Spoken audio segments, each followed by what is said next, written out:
And you are live, sir. Thank you, James. Good afternoon, everybody. I'd like to call to order the Reynolds School Project Building Committee. It's actually a special meeting today, August 26th. It's about 5:15. Jeff, Jeff, could you do a roll call, please? Yes, members are asked to signify their presence when their name is called. Mr. Camillo. Mr. Camillo? Here. Mr. Minor? Mr. Minor? Here. Mr. Sylvia? Present? Here. Ms. Stam? Here. Ms. Dugan? Here. Mr. Wetzel? Here. Mr. Woods? Here. You have a quorum. Thank you, Jeff. And welcome back. I hope you had a good time. I did. Thank you. Good. Actually, I saw you earlier in the week or out in Middletown. You didn't notice me, but I saw you out gallivanting. Okay. Public participation is next. I don't think we have anybody. I see just one attendee, and I believe, yeah, it's NCTV, which is great that they're filming our meeting so the public can come back and watch it if they don't have the opportunity to watch it live. Yeah, it does appear, Mr. Chairman, that there was a incorrect copy paste of the link to the meeting, which I've just updated on the website. So if anybody is on YouTube Okay. or on NCTV, they can now link into the meeting. Okay. So I see someone sign on. We're actually, if you can hear me, we are in a public participation. So if you would like to speak to us, raise your hand in the Zoom profile. So I don't see anybody. So, point of order. Yes, Steve? If I'm understanding James correctly, that the directions and information via public TV was not appropriate. So, do we have? How are we communicating out to the public that how they can access this meeting? They can still use the meeting ID as well as the passcode. The only problem was the live link showed one of the previous meetings that was attended. So they would still be able to call in or enter the meeting code and ID passcode to still get into Zoom. That now has been corrected. All right, thank you, James. I You're appreciate the explanation. No problem. You okay, Steve, though? No, I'm fine. I just want to make sure that the public has the ability to participate. Okay. Actually, I see one more is signed in, so I will give one more opportunity if anybody is in the attendee side and would like to speak to us. If you're on the phone, James, what do they have to do? Is it *9? *9 is to be recognized. *6 would unmute. Yeah. So again, I don't see anybody. So we'll move on. Next item is take action of prior meeting minutes of August 12th, 2021. I'd entertain a motion that we accept the minutes as presented. So I'd like to accept the minutes. Okay, Mike Camillo moved the motion in a second.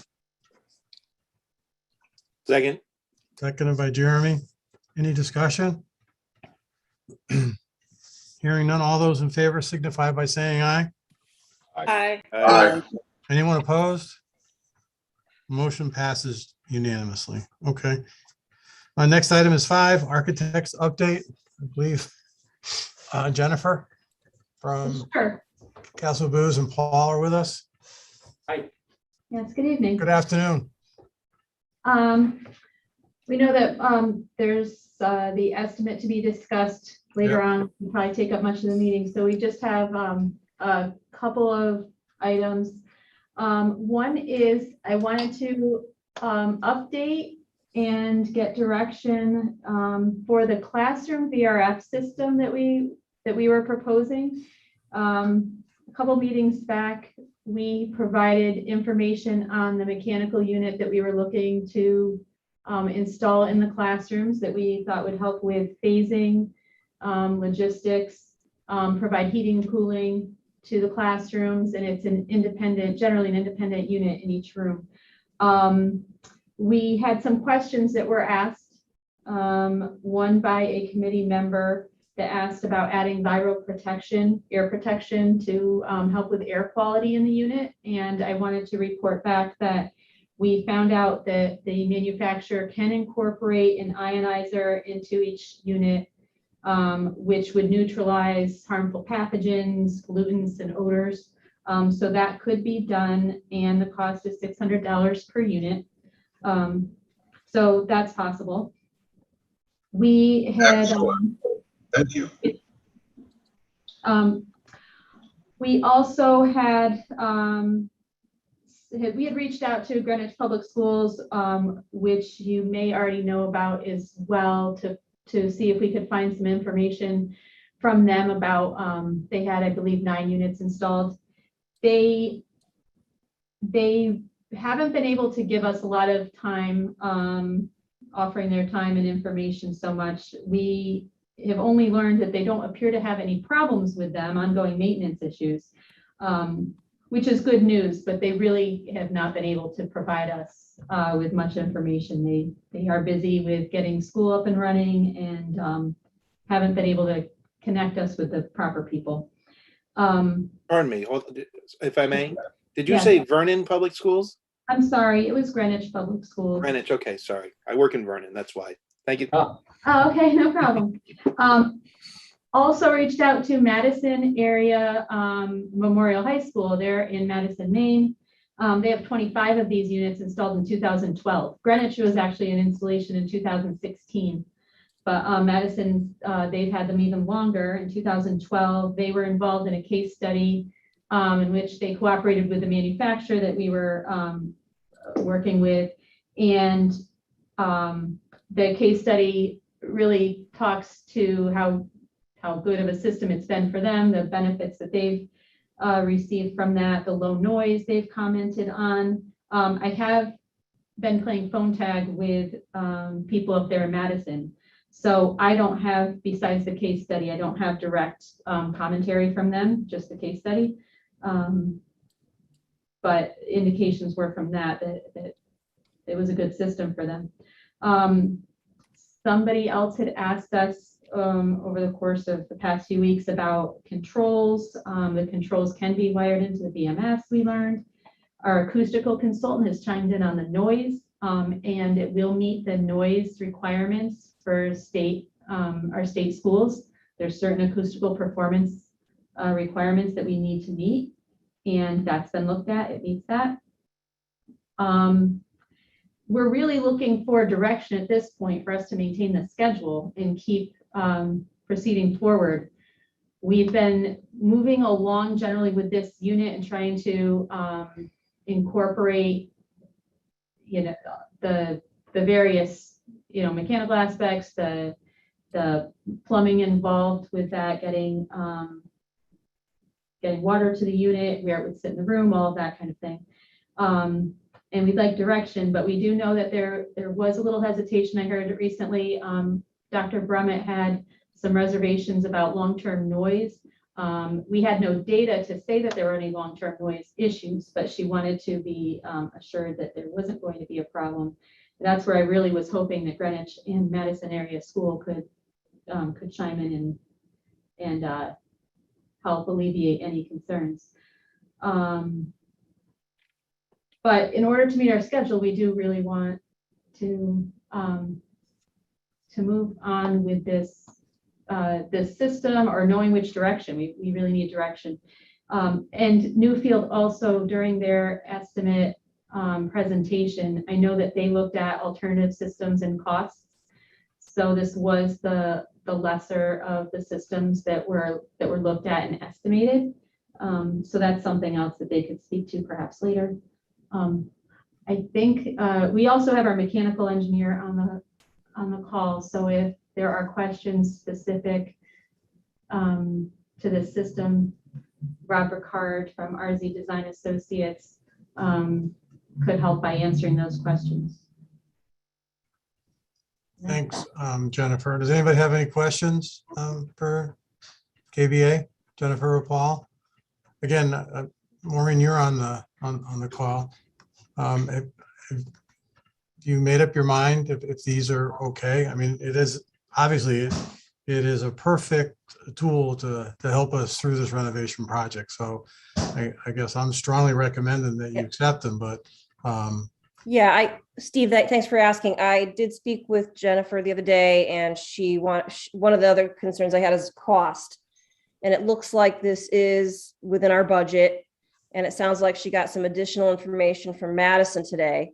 So if the committee is amenable and the noise is the factor, I just worry about that. But if that's been ruled out and the cost is also favorable, then I'm not going to object. yeah, I mean, I think if you look at the cost, it's probably going to be not astronomical between the two different units. But if you look at the phasing through the construction cycle and what that will cost to try to keep a partial wing heated or cooled through the construction cycle, I think it's going to greatly escalate it and make it very difficult for this construction team. And again, I think they've come a long way with these units. Actually, I think the state is even going to encourage us to use these because it does give the teachers the individual controls at the classroom. And you'll maybe even be able to get your teachers happy for a little while. But I think we answered Steve's question. He's the one that brought up the question on if we could, scrub the air, clean the air with them, and we can. I think it's relatively inexpensive. We probably should look at doing that, or at least put it in as an ad alternate at this point. If Jennifer or Marnie, if you could get us a total count, just so we know, what we would be adding in for the number of units that we would need to have, so we can get a total on it. And as we move forward, I think we should probably go ahead and put it in, considering what we're living with today with COVID and sticking around a lot longer than any of us wanted. So maybe it'll help prepare us. So if anybody doesn't object, I think I am going to give them direction to move forward with these units, but here's your opportunity, members. Steve, I see your hand is up. Thank you. So need a little bit of orientation here. So bear with me. Yep. I'm reading the current estimates from Newfield. And I'm trying to understand what role the architect played in these estimates. And at this phase, what is the level of confidence of the estimates that are being shared? We're going to discuss that, Steve, when we get to the CM. So Okay. All right. Waiting? Okay. I'm fine. Okay. Thank you very much. And I'd like to thank the architects for their due diligence in looking for the biohazard type sanitation solution. Thank you. You're welcome. Welcome. As to the individual units for the classrooms, does anybody object to that? If not, we're going to move forward, give KBA and CSG as well as Newfield the direction that they will include those in their design. Okay. Okay. Jennifer or Paul, anything else? I am trying to schedule I've reached out to the state to schedule a schematic design, conceptual design review meeting. So just so you know, I'll be in touch with the district about the available dates. So that's just an upcoming thing, normal procedure. And that's it. Okay. All right. Thank you. The next item is owner's project manager update. Marnie? Hi, everybody. Not much to update. We've been busy meeting with KBA and having various discussions with Newfield on the budget.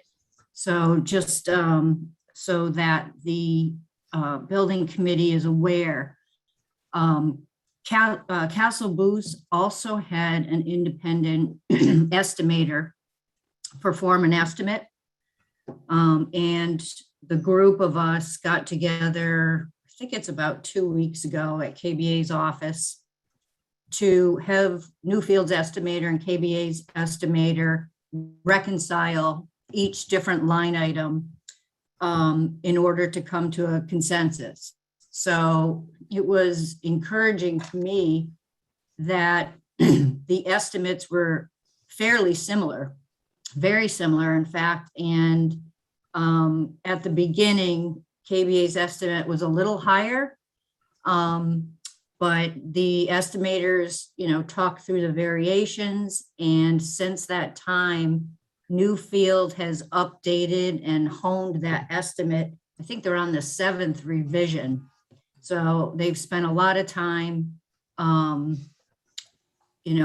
narrowing down the specifics. And then yesterday, Jim and I met with, or rather had a conference call with Newfield about the soft costs. So Jim and I, based on our experience on other projects, went through each soft cost item and we tweaked those as well. So the soft costs you see in Newfield's estimate were actually developed in conjunction with myself and Jim and Tom DeMoro, based on our collective experience of similar projects. So not much else to report. I'll obviously be going with the team to the state meeting, the state review meeting that Jennifer's going to be scheduling in the next couple days. Hopefully we'll get a date settled next week, and we'll be able to present our schematic design to the state and get some feedback. Okay, thank you, Barney. Steve, I see you have your hand up. Yes, so, okay. Marnie, thank you so much for the explanation of the estimates and such. Would now be the appropriate time for me to ask the question of what is the level of confidence in this estimate at this stage? Well, I can give you my opinion. I have a very high level of confidence in the estimate. Jim and I both do. You've basically had two very skilled estimators go through the same documents and pretty much come up with the same thing, which is very encouraging. So I'm going to let the rest of the discussion about the estimate, I'm going to leave that to Newfield. I believe they're going to put it up on the screen and walk the committee through it, and you'll be able to ask specific questions at that point. Yeah, that's what we're going to do next. So if I could get a definition of high, in my mind, when I hear high, Marnie, I'm thinking 90% confidence, plus or minus 10%, or is it plus or minus 25%? And it's your confidence level is. Yeah, I mean, I'm extremely confident in the estimate. I think everything is included in the estimate. At this point, you'll see when Newfield presents the estimate that we're still, we're carrying, I think, an 8% design contingency, which is normal. Actually, some projects will carry a 10% schematic design contingency at this phase, and we carry that as kind of a hold. As the estimate and the drawings get further developed, we're able to take that money and convert some of it into actual construction costs. So you'll see there are several contingencies in the estimate to account for what is still unknown. Another unknown at this point, although it's in progress, is all the hazmat testing. And we can talk about that a little further as well. Steve, did you want me to actually, before I turn it over to Newfield, talk about that testing? Sure. So, again, I'd say it's about 2 weeks ago, CSG, Newfield, Lou, Jacomowitz, KBA, and John Luby from Environmed all met at the school to discuss the various hazmat testing, whether it's abatement, lead paint, or PCB testing. So based on that meeting, Environmed presented a cost proposal to the town. It actually went to Jeff Barron for all the different testing. So they've been authorized and have actually been in the school doing all of the abatement testing for asbestos and for lead. The PCB testing, Steve wanted us to hold off until we could discuss that with the rest of the committee at tonight's meeting. So the big unknown in the school is whether or not there are PCBs in the paint. And as I actually learned from John, they didn't put PCBs in paint. Paint just happens to absorb PCBs from other materials. For example, if you had a PCB light fixture ballast that exploded or something like that. So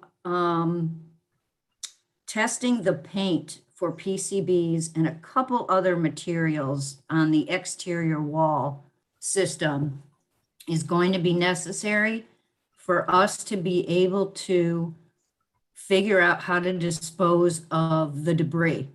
So all of your exterior window walls are being completely removed and replaced.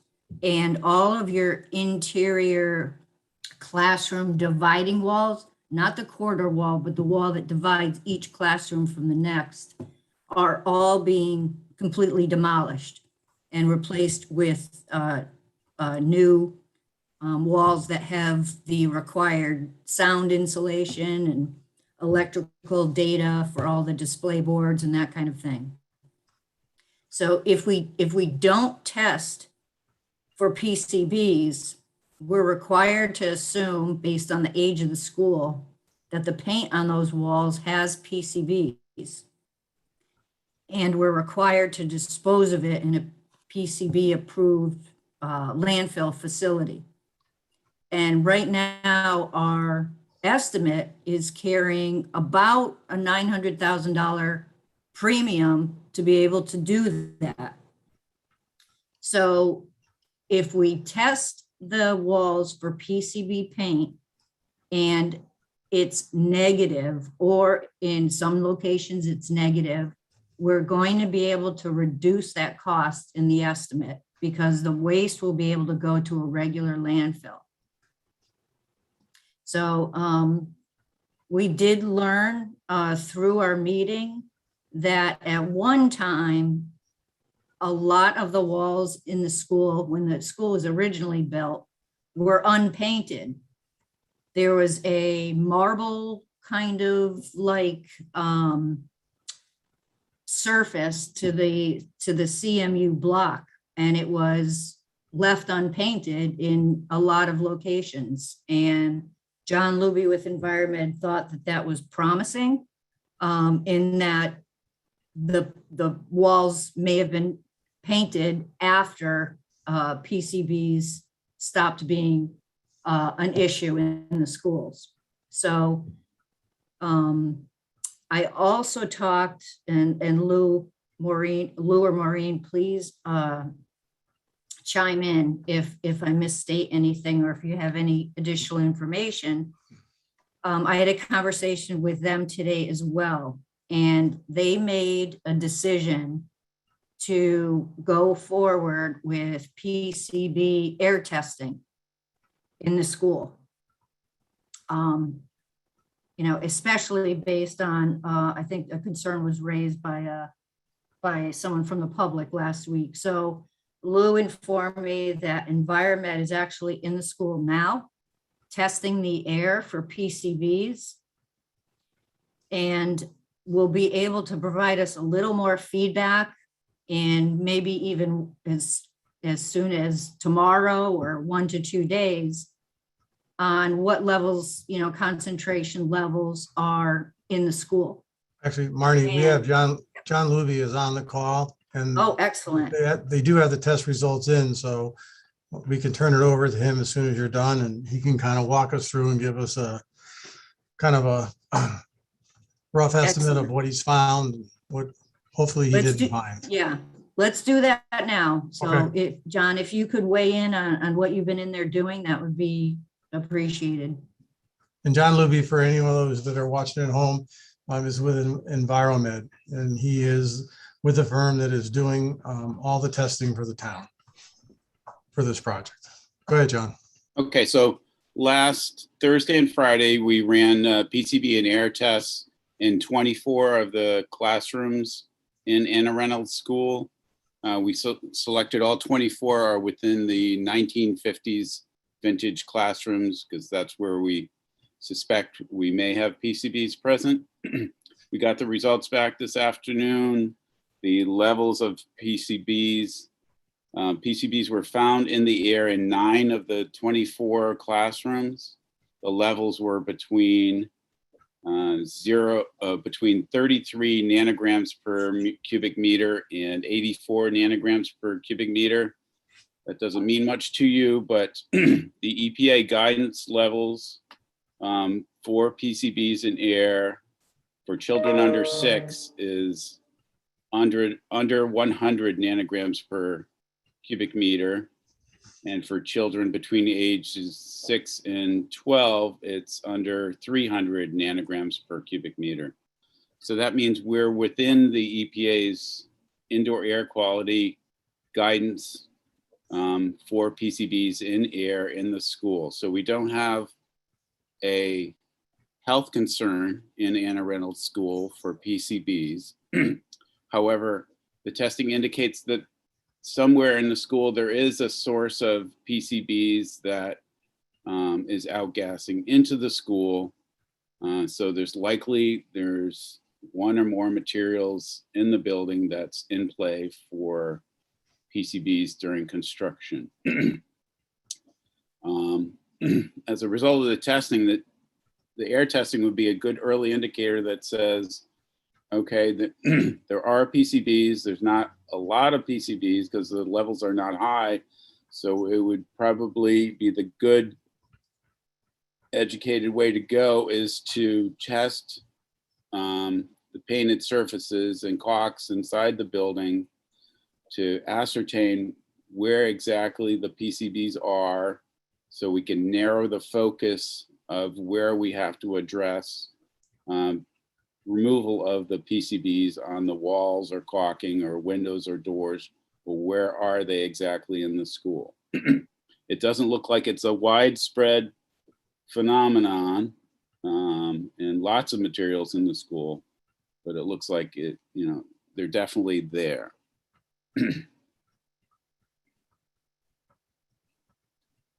Okay, thank you, John.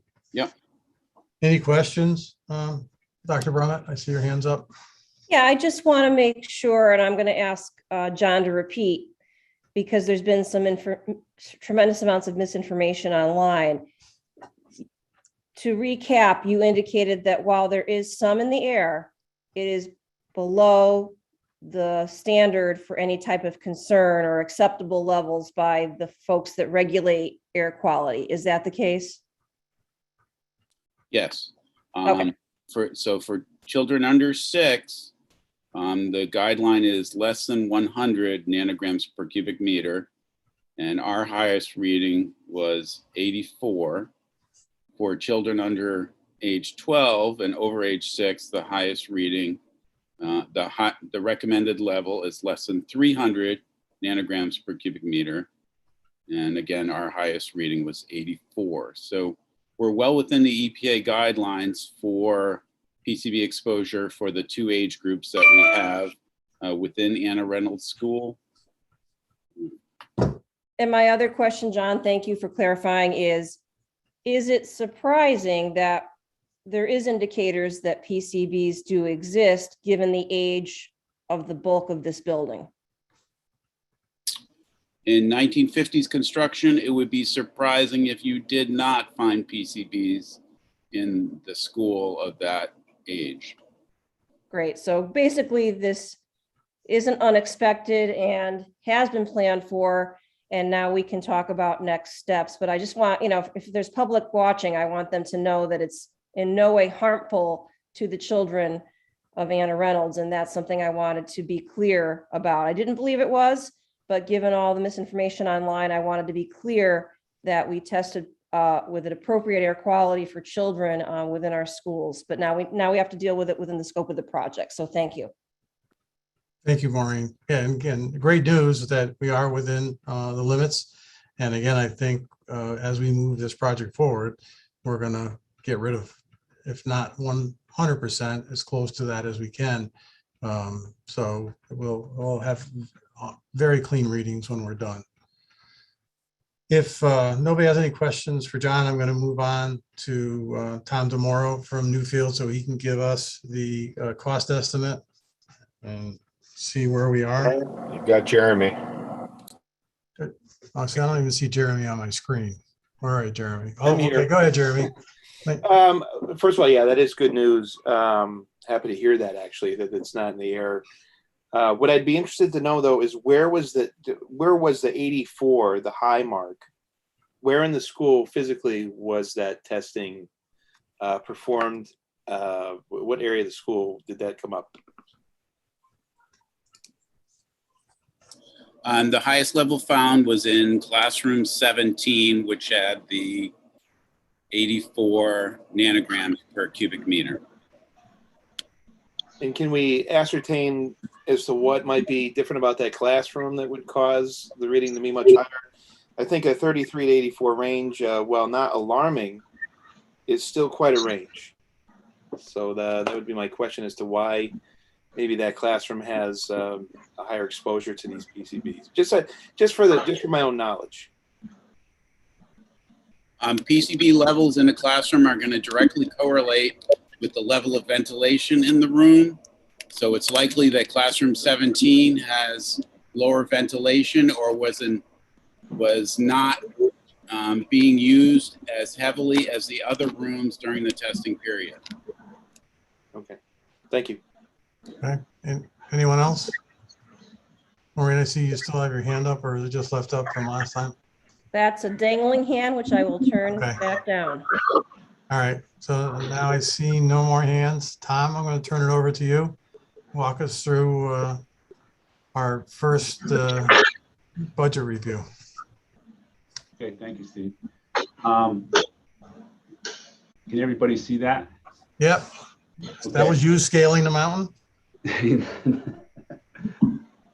So a little bit about the process first. I think there was a few questions about that. So KBA issued a set of schematic documents, drawings and narratives. And the estimators took that and information and created a detailed estimate. This is the uniformat version, which is what the state requires. And then after the estimates were done, we compared it with KBA's estimator, PM&C, and we reconciled the estimate, talked about each value, why you're here, do you have the right quantity, are you using the right unit price, that type of thing. And that was a very successful effort. We came within actually about 2% of their estimate. They're actually a little higher than us at the end of the day.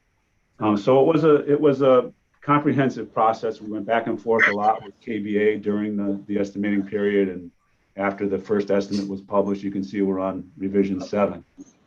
So I'll just go over the highlights of the estimate. I think you all have this, but probably have not. You do. I distributed it to all the committee members, Tom, this afternoon. Okay, yeah. So you haven't had it for long. So I'm going to go over the major portions of it. So this is the L1 major group summary. So these are different categories of work with the construction costs, the trade costs. And then you talked about an 8% design contingency. So that covers anything that will appear on the drawings between now and the time we go out for bid. So there's still a lot of information that's unknown, how we're going to do things. It's really not designed yet. So this is for everything that's going to appear on the drawings. It's about $2 million. And then of course we have our standard CM contingency. That's for us at 3%. That's a contractual amount. Our markups, we're carrying what amounts to be 4.18% in escalation, because we're not buying this job until next spring. Correct. So we got a little over $1 million for escalation. The soft costs, as Marnie mentioned, we went over these with Jim and Marnie. This is a detail of the soft cost. They're at 3.573 million. And we're holding the owner's contingency at 1,775,000. Now the state allows you 5% contingency. Anything more than that, they'll probably complain. But so this value represents 5% of the grant value of the 35.5.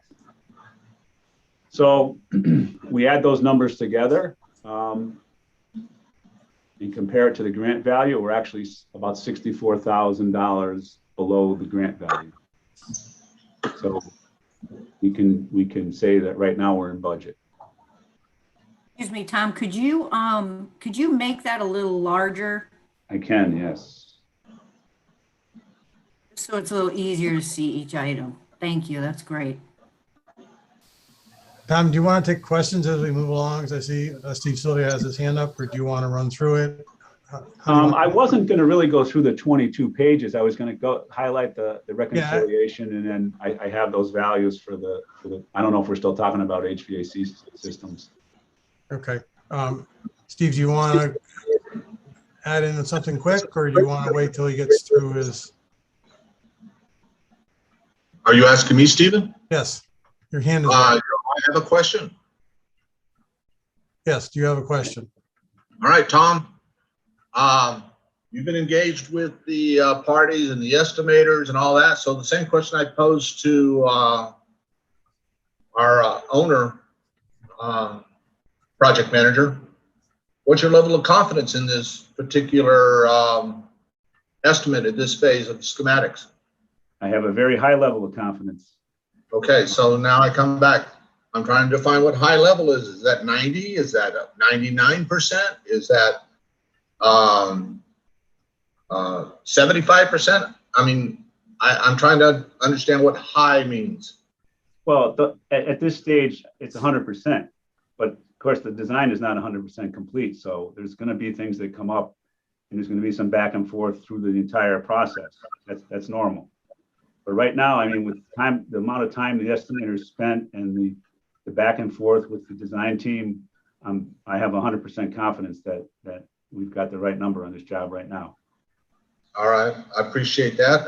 That is basically, it's only because the delta between the budget and the cost where it is, being only $64,000 is a little too close for my comfort, but that's me. Okay, that's all the questions I have at this point, Mr. Woods. Thank you. Yep. Go ahead, Tom. So the purpose of me bringing this up is just to show you, I try to get more of this on just to show you where this is where PMC's numbers were for the different categories of work. Even such things as the design allowance. Now we're at 8%. They're at, I think they ended up at 10%. They started out at 12, but then they got a better confidence level after going through the estimate and going through everything with the design team. So at the end of the day, you can see we're about $500,000 apart, and that represents about 2%. So we're a little bit less than they are on the estimate. We're $536,000 less, which is very tight for this type of job and this level of design. So I think that speaks a lot to the effort that was put in. The only other highlight that I don't know if we're still talking about mechanical systems, but this is where the pricing is. It's on page, I think this is 21. For option one, it was an additional $378,000. And option 2 was the chilled beam option. That was an additional $430,000.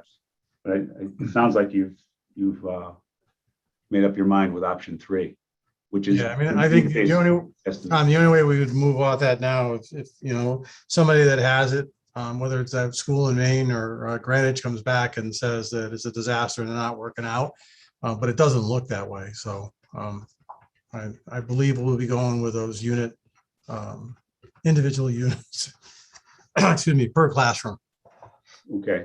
This is, like I said, this is page 21. And when you get a chance, this kind of clarifies what's included, what's not included, big ticket items like the crawl space. We're just putting a mud slab in there. We're not putting 6 inches of gravel. That was revised.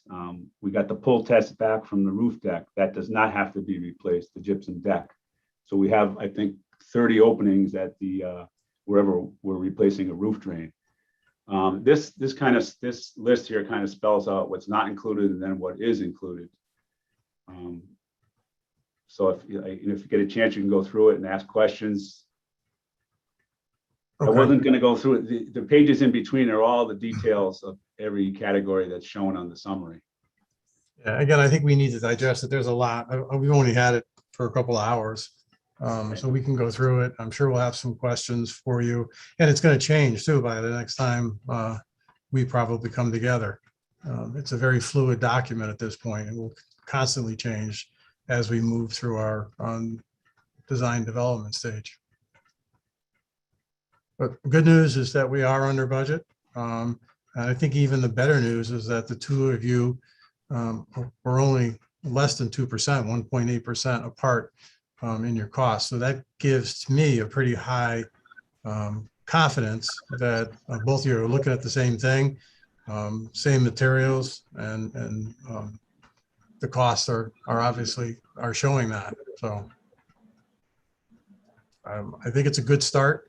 It's early yet, so we will probably be doing some value engineering down the road. Let me ask you, I believe in this estimate that we have in front of us, the courtyard is in as designed and the canopy on the front of the building is included, correct? Yes. Okay. So again, I think this is a really good start.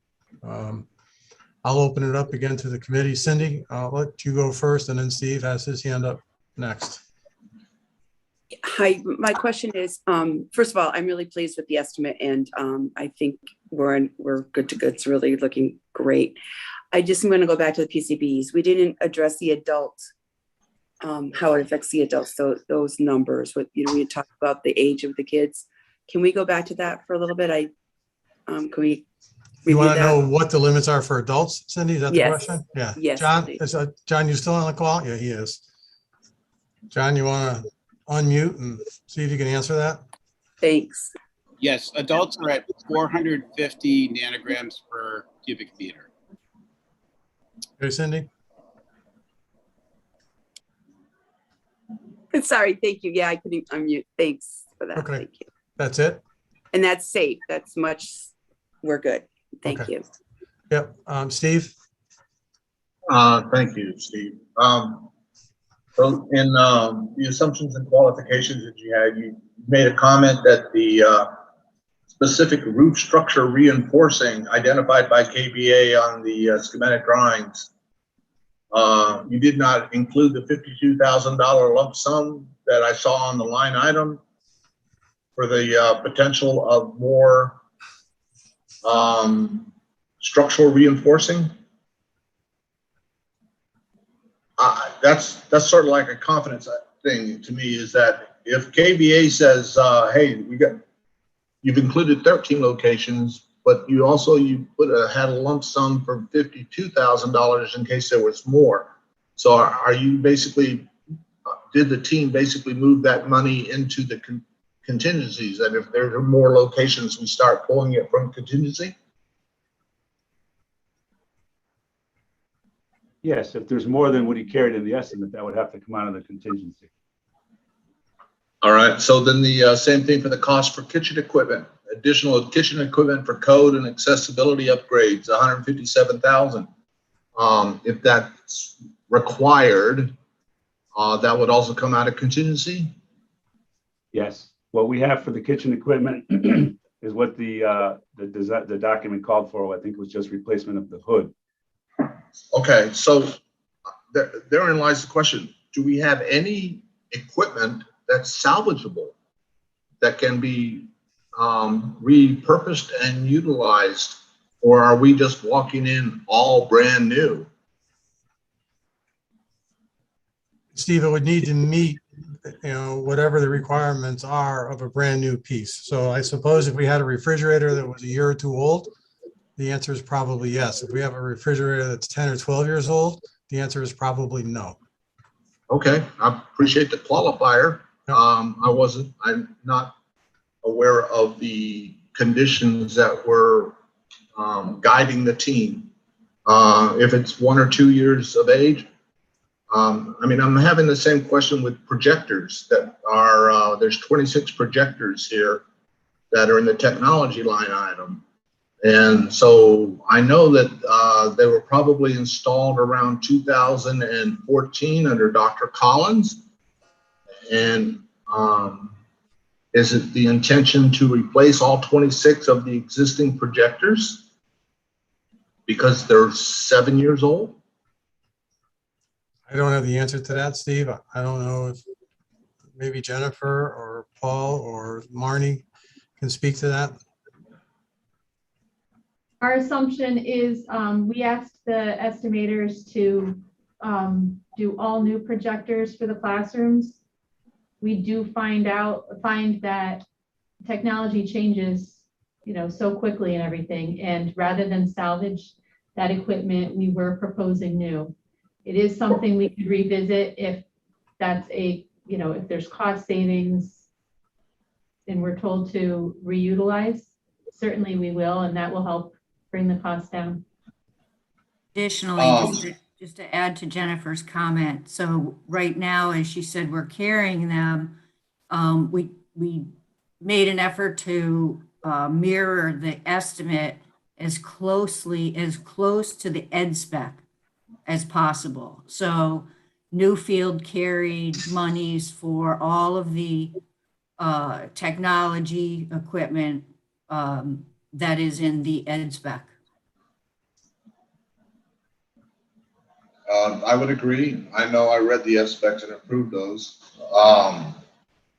Okay, I appreciate the explanation. Thank you. Okay. Jeremy, you're next. Now, what was not in the F specs was the specialty acoustic panels for the cafetorium or the gymnasium. So I saw that those two line items got added into this particular. So I'm wondering where that direction came from. Sure. So the acoustical panels are efforts with our acoustical consultant to meet the acoustical guidelines and the state standards for classrooms and instructional spaces. We would propose, they've told us a certain quantity of certain high performing acoustical panels that would suit the space and be recommended to meet, reverberation times and low, so there's not echoes in the room and sound absorption, things like that. So we get information from our acoustical consultant, and then we indicated on the drawings that we expect to have so many square feet in the gym, so many square feet in the cafeteria, and that's what's on that list as far as okay. So this is a state-driven requirement. Yes, it's for acoustics. Yep. So our acoustical engineers do look at those spaces and the classrooms to make sure that they're up to snuff. Yep. Okay, that explains why the ad's there. Okay, thank you very much. Jeremy. Okay, yeah, just a couple of things here that I just noticed. I haven't had a lot of time to look over it, but first I do know that technology goes on a 5-year plan. I can tell you that in my line of work, we are phasing out projectors entirely and going with these large TVs. They're very huge and they're smart TVs and so on and so forth. So I'll be looking myself closely at the technology piece of this. And I'm looking at a lot of, by owner line items here, which indicates to me continued costs of the town after the building opens and so on and so forth, such as, a lot of testing after the fact, security services that I see here, legal professional services, and some other things like that. I guess, though, with all that aside, what I'd really like to know is there's a lot of gaps between, when I'm looking at the delta, even on the last page, just kind of skimming over it, some big number differences there. I think we talked a little bit about the HVAC. Another one that comes up is the design allowance, construction contingency, and things like that. Can you speak to the differences in the delta and explain where those differences came between the two firms? Okay, which one do you want to start with, HVAC? You can start with that one and just go to the big ticket items. I would say, HVAC, special construction, design allowance, all the way down. All right, well, again, it's a lot of times it's, where they put things in different categories, but they use a different set of unit prices. So sometimes we just agree to disagree. And that's why there's some of these, you'll see some of these bigger differences. We try to go off what we've seen in other projects, actual bid values. That's where we base most of our unit prices on. So they may not have agreed on that one. I don't recall the discussion on the HVAC. I think some of it had to do with phasing. I think they had more money in there for phasing than we did. Fire protection systems, that's one that's, we always seem to have a different number. Ours is actually higher than theirs. A lot of these, there's unless we look into the detail of both estimates, I couldn't tell you exactly what the discussion was. Yes, I mean, if we look at equipment here, you guys are off by 56% here on the cost, $96,000. What does E10 mean, equipment? What does that even mean? Well, E10 is the category. Okay, all right. So that's overall you differ by 96 on all of the E's here. Is that what I'm looking at here, or I have to go up higher for the detail? I got it. Okay. So yeah, so for example, if you wanted to see the detail to that, you go to E10, which is page 10. Got it. Okay. That's just helpful for us to know, those of us that have not seen this kind of, layout before or whatever. So I'll be looking at stuff like that just to kind of see where the differences are between the two firms, because it will matter. I think it's going to come down to that, especially if we're looking at changing the contingency amount already, which I'm a little perplexed as to why we're doing that. When you say change what contingency amount? If I look back over at it, where is it here? Let me see if we can find it. I mean, there's a few different lines. Let's see where I saw it. I can get back to you on that. I did see it a couple times here. Escalation costs, that sort of thing. Okay, so the design allowance is we're at 8%, they're at 10. They started out at 12, we started out at 10. So after a level of confidence, we came down, they came down. They didn't come down as much. That's really an estimator's call on how they, what they think is going to be added to the project from this point forward. On the escalation, that was kind of a negotiated number. We're carrying about a little over 3%, almost 3.5% per year. I think they're at the same percentage, but they take it to the start of construction. We usually take it to the midpoint of construction. So I think Rick cut that back to like 5 months into construction. That was kind of the negotiation, but it's. And Jeremy, the construction contingency to see here is not the owners. That is CM's. That's Newfield's. Okay. Ours is lower. Okay. Yeah, I mean, I just need to know how to read this stuff. Yeah, ours I believe is $1.7 million right now. 1,775. That's the 3% is contractual for us. Right. And that's your money. If we don't use it, you get that back. Yeah. Yeah. But and I think we have to remember that it's good that we're diving into it, asking all these questions, but this is really like the first time at bat here. There's going to be a lot of changes. So I think maybe keep reviewing the document is what I would suggest. Because there are some great questions we've asked, but this is going to be really fluid over the next month and a half.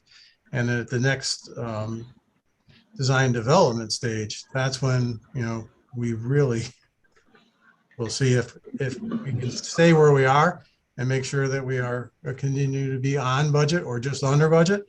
Have a better handle on where we think inflation is going to be at that point. Again, if we could hit the street relatively early in the bidding cycle in 2022, if we get this out to bid, that would be great.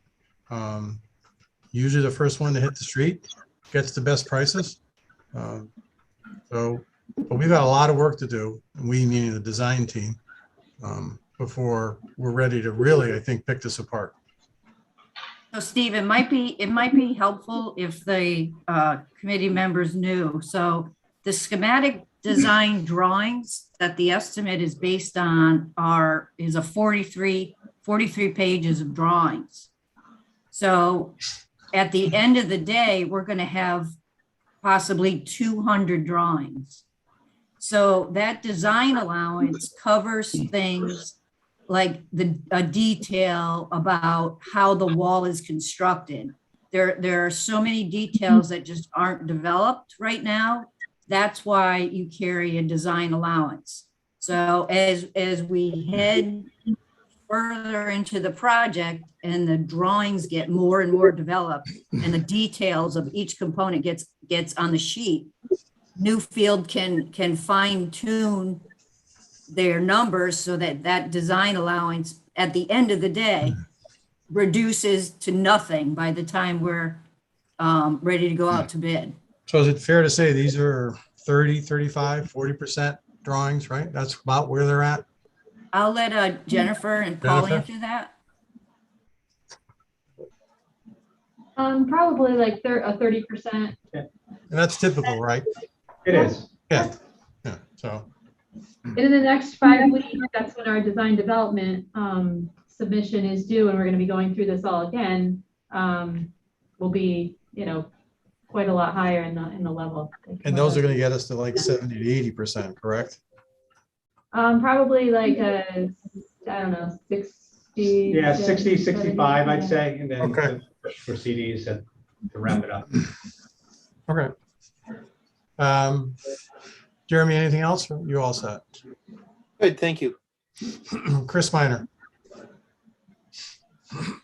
Thanks, Steve. Yep. Yeah, I'm also encouraged on the ability to stay in budget at this point. And, as it was just alluded to, it is fluid. It will change. These numbers will continue to fluctuate all the way down to the point where they're just about ready to hit the streets for bid.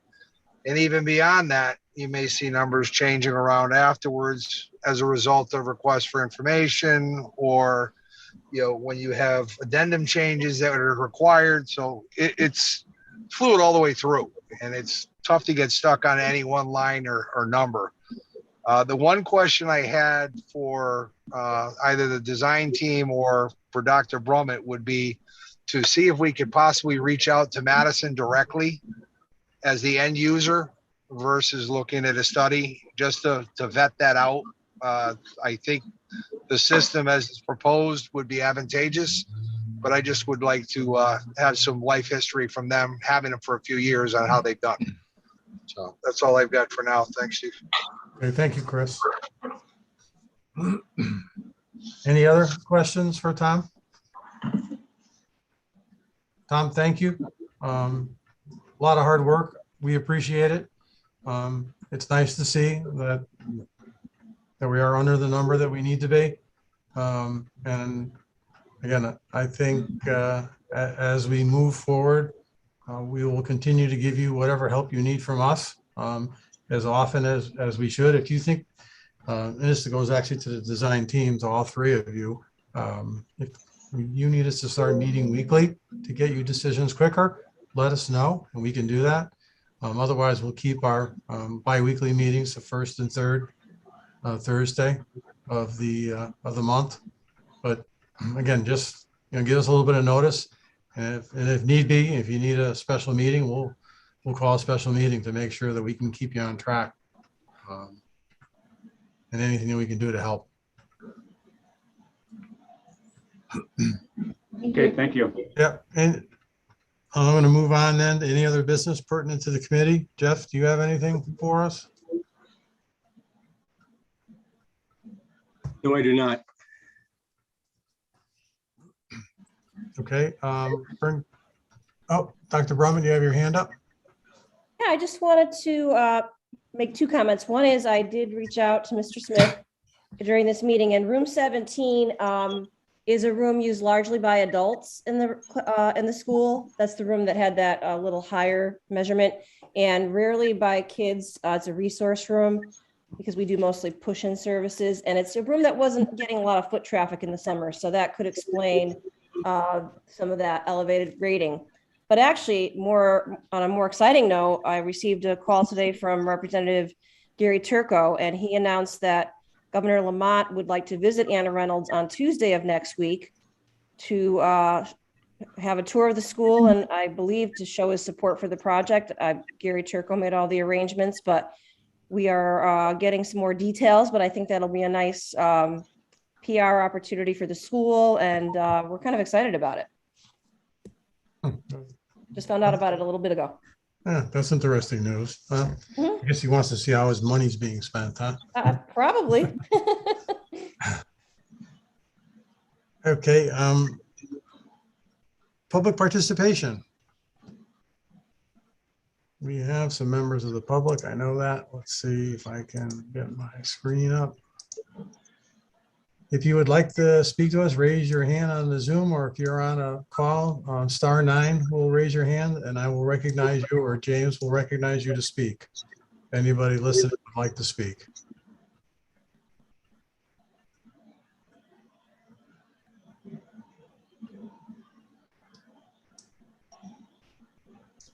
Okay, I don't see any hands going up. Let me just pull up my calendar. Our next meeting is September 2nd, correct? Correct. Okay. All right, so I'll see everybody September 2nd at 5:15. Comments by members? Anybody got anything? That was another good meeting. Again, I want to thank the whole design team for all the hard work. Again, if you were looking at that estimate they put up there, it was 7 revisions to get it to, in front of us tonight. So there's a lot of work by a lot of people to keep this project on track. And I really appreciate all the effort by everyone involved. And we're getting closer and closer. Any other comments by members? Motion to adjourn? Make a motion to adjourn. By Mr. Camillo. All those in favor signify by saying aye. Aye. Aye. Anyone opposed? Never is anyone opposed to adjournments. Good night, everybody. Good night. Thank you.